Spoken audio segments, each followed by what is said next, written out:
L'appareil cardiovasculaire assure le transport du sang riche en dioxygène et en nutriments à travers tout le corps humain pour en alimenter les organes et les débarrasser de leurs déchets. Il se compose de 3 grands types de vaisseaux sanguins qui forment un système clos. Les artères,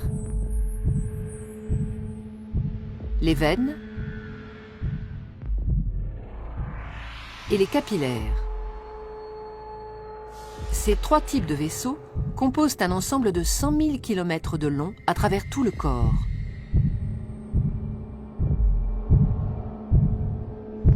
Une artère transporte le sang du cœur vers les organes. Les veines, à l'inverse, le transportent des organes vers le cœur. L'artère est donc un vaisseau partant du cœur. La veine, un vaisseau arrivant au cœur.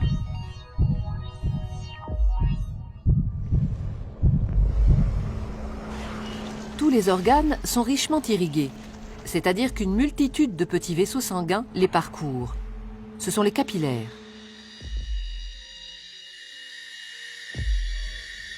Les capillaires relient entre elles artères et veines dans les organes. C'est donc au niveau de ces vaisseaux très fins que les échanges se font entre le sang qui apporte nutriments et dioxygène et les organes qui se débarrassent du dioxyde de carbone et des autres déchets. Plus un organe est actif, plus l'apport de sang et les échanges sont importants. Les échanges ne sont possibles que parce que le sang circule en permanence dans les vaisseaux en sens unique. Il est mis en mouvement par le cœur qui fonctionne comme une pompe. Ce moteur de la circulation sanguine est un muscle creux et cloisonné. À chaque contraction, il propulse du sang dans les artères. Le cœur possède 4 cavités avec un côté droit et un côté gauche, composés chacun d'une oreillette et d'un ventricule. Le côté droit reçoit le sang pauvre en dioxygène. Le côté gauche, au contraire, le sang enrichi en dioxygène après son passage au niveau des poumons. Chaque contraction le propulse dans les artères. Au cours d'un battement normal du cœur, le sang pauvre en dioxygène, renvoyé par les organes, pénètre dans l'oreillette droite par la veine cave.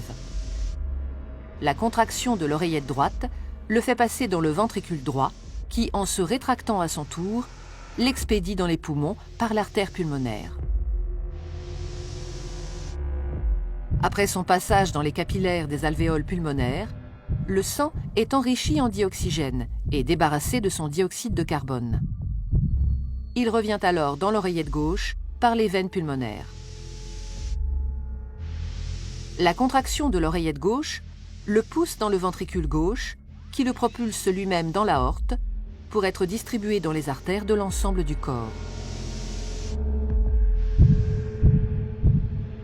Et ce cycle, vital pour l'organisme et l'être humain, se répète à l'infini.